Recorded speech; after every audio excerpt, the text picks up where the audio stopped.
வங்கக்கடலில் அடுத்த மாதத்தில் புதிய புயல் சின்னம் உருவாக வாய்ப்பு இருக்கு. தொடர்ந்து இந்த புயலானது தமிழகத்தை நோக்கி நகருமா அல்லது எந்த அளவிற்கு இதன் காரணமாக மழை வாய்ப்புகள் இருக்கு அப்படிங்கிற தகவலை குறித்து மிக தெளிவாக நம்ம பார்க்க போறோம். தயவு செய்து கடைசி வரைக்கும் வானிலை அறிக்கையை கேட்டு பயன்பெற்றுக் கொள்ளுங்க. உங்களுக்காகவே ஒவ்வொரு நாளுமே துல்லியமான வானிலை அறிவிப்புகள் அறிவிக்கப்பட்டு வருகிறது. யார் யாரெல்லாம் இன்னும் லைக் பண்ணாம இருக்கீங்களோ மறக்காம ஒரு லைக் பட்டன் கிளிக் பண்ணிருங்க. சப்ஸ்கிரைப் பண்ணாதவங்க சீக்கிரமா சப்ஸ்கிரைப் பண்ணுங்க. இன்னும் நிறைய புயல் சின்னங்கள் பத்தி நம்ம அதிகமா பார்க்க போறோம். கோடை காலம் தானே, இதுல எப்படிங்க புயல்லாம் உருவாகும்னு கேக்குறீங்களா? கோடை காலங்களிலும் வங்கக்கடல் பகுதிகளில் புயல்கள் உருவாகிறதுக்கான வாய்ப்புகள் அதிகமாகவே இருக்கு. கடந்த ஆண்டிலும் பல புயல் சின்னங்கள் நம்ம கோடை காலங்களில் நம்ம பார்த்தோம். தமிழ்நாட்டுக்கு வரல, ஆனால் மற்ற மாநிலங்களில் கரை கடந்து மிகுந்த சேதத்தை ஏற்படுத்தியது.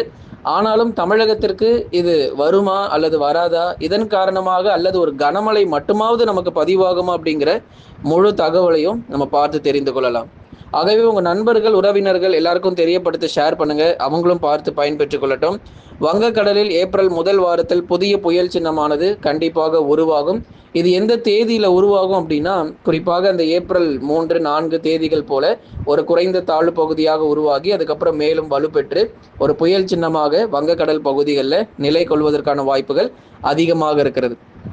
அதுக்கப்புறம் மழை வாய்ப்பும் தமிழ்நாட்டில் ஏப்ரல் 3ஆம் தேதியிலிருந்து தொடங்க போகுது. அப்போ இந்த புயல்னால தான் மழை வருதான்னு கேட்டால் அதுதான் இல்லைங்க. இந்த மழை வாய்ப்பு எங்கெல்லாம் இருக்குது அப்படிங்கிறத முதல்ல தெரிஞ்சுப்போம்.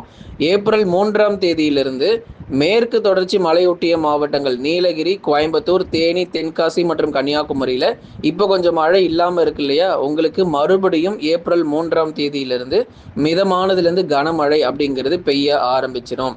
அதனால் ரெடியாக இருங்க. நீலகிரி, கோயம்புத்தூர், தேனி, தென்காசி மற்றும் கன்னியாகுமரி மக்களே, உங்களுக்கு இந்த மார்ச் இறுதி வரைக்கும் தான் மழை இல்லாமல் இருக்கும். அதுக்கப்புறமா உங்களுக்கு கனமழையினுடைய தீவிரம் பொறுத்தவரை எப்பொழுது முதல் இருக்கும் அப்படிங்கிறதையும் இப்போ நம்ம மிக தெளிவாக நம்ம சொல்லியிருக்கிறோம். ஆகவே ஏப்ரல் 3ஆம் தேதியிலிருந்து உங்கள் மாவட்டம் முழுவதுமாகவே மேற்கு தொடர்ச்சி மலையொட்டிய மாவட்டத்தில் இருக்கக்கூடிய அந்த 5 மாவட்டங்களும் நீலகிரி முதல் குமரி வரை இருக்கக்கூடிய அந்த 5 மாவட்டங்களும் ஏப்ரல் முதல் வாரத்தில் மிதமானதிலிருந்து கனமழை வரைக்கும் பெய்ய ஆரம்பிச்சிடும். அதுக்கப்புறமா வட தமிழக உள் மாவட்டத்தில் சில இடத்துல மிதமானதுலேருந்து கனமழை அப்படிங்கிறது பதிவாகும். இந்த கனமழை எங்கே வருங்கிறது கொஞ்சம் கேட்டுக்கோங்க. ஈரோடு, திருப்பூர் மாவட்டங்கள், ஈரோடு, திருப்பூர், சேலம், நாமக்கல், கரூரில் பகுதியாக மிதமான மழை பதிவாக வாய்ப்பு இருக்குது. கிருஷ்ணகிரி, தருமபுரி வரைக்கும் இந்த மழை இருக்கும். கிருஷ்ணகிரி, தருமபுரி, சேலம், கரூர், நாமக்கல், திருப்பூர் மற்றும் ஈரோடு போன்ற மாவட்டங்களில் ஏப்ரல் முதல் வாரத்தில் மிதமான மழையானது மாலை நேரங்களில் இருக்கும். சில இடத்துல மட்டும், அதாவது எல்லா இடங்களும் கிடையாது, ஒரு சில பகுதிகளில் மட்டும் கனமழை வரைக்கும் அதிகபட்சம் பதிவாகும். ஆகவே ஏப்ரல் முதல் வாரத்தில் மாலை இரவு நேரம் மழை தான் வருமே தவிர பகலில் மழை கிடையவே கிடையாதுங்க. அதனால் வெயில் தாக்கம் பகல் நேரங்களில் தமிழ்நாடு முழுவதும் 100% பதிவாகும். பொதுவாக இந்த மழை வருவது எல்லாமே நமக்கு மாலை இரவில் மட்டும்தான். இந்த ஏப்ரல் முதல் வாரங்கள் சொல்கிறோம் இல்லையா, 3ஆம் தேதியிலிருந்து மழை வாய்ப்புள்ள மாவட்டத்தினுடைய பேரை நம்ம சொல்லிக்கிட்டு இருக்கோம். இப்போ மழை எங்கெல்லாம் வரும்னு சொல்கிறோமோ அந்த இடங்கள் எல்லாமே மாலை இரவு நேரங்களில் மட்டும்தான் நீங்கள் மழை எதிர்பார்க்க முடியும். பகல் நேரங்களில் வெயிலுடைய தாக்கம் 38 டிகிரி செல்சியஸ் முதல் 40 டிகிரி செல்சியஸ் வரைக்கும் அடுத்த மாதம் போக போகுதுங்க. ரொம்பவே எச்சரிக்கையாக இருங்க. அதனால் வட தமிழக உள் மாவட்டத்தில் வேலூர், திருப்பத்தூர், ராணிப்பேட்டை, திருவண்ணாமலையில் வானம் ஓரளவு மேகமூட்டம், மழை வாய்ப்பு ரொம்ப குறைவாக இருக்குது.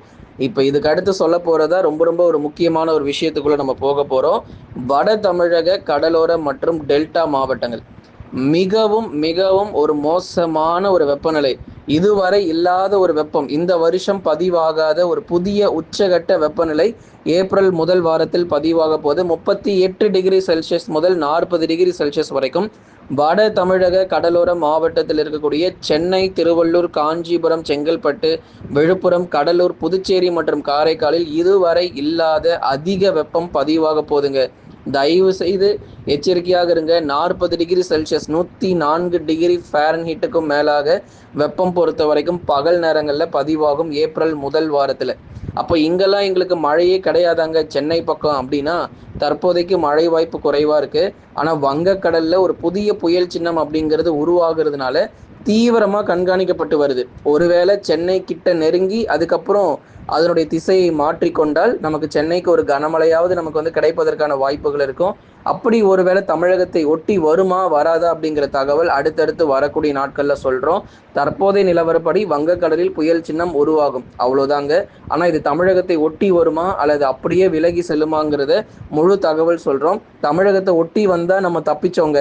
நமக்கு முழுமையா கரையை கடக்கலனா கூட பரவாயில்ல, தமிழ்நாட்டில் முழுமையா கரையை கடந்து போகலனா கூட பரவாயில்ல, குறைஞ்சபட்சம் இந்த தமிழகத்தை ஒட்டி வந்தாவது இது விலகி போகணும். அப்பனாதான் நம்ம வெயில்ல இருந்து கொஞ்சமாவது தப்பிக்க முடியும்.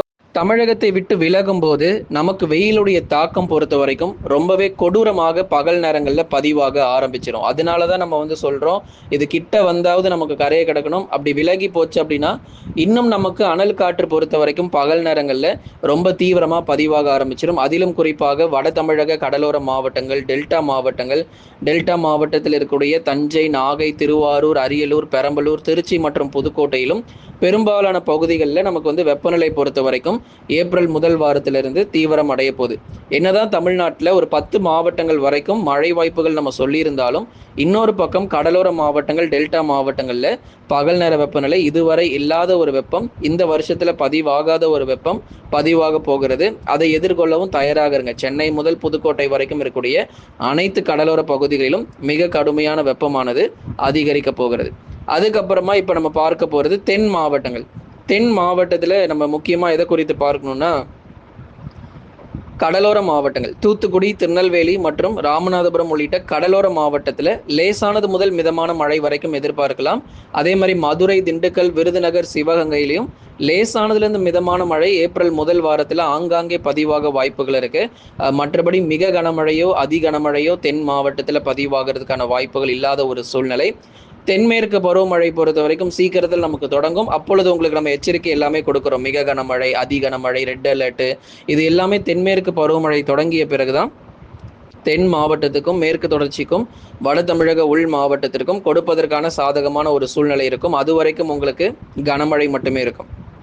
அடுத்து வரக்கூடிய ஏப்ரல் மாதத்தில் அடுத்தடுத்த புயல் சின்னங்கள் வங்கக்கடல் பகுதிகளில் உருவாக போது ஏப்ரல் ஆரம்பமே அதிரடியாக ஒரு புயல் சின்னத்தோடு நம்ம தொடங்குகிறத பார்க்குறோம்.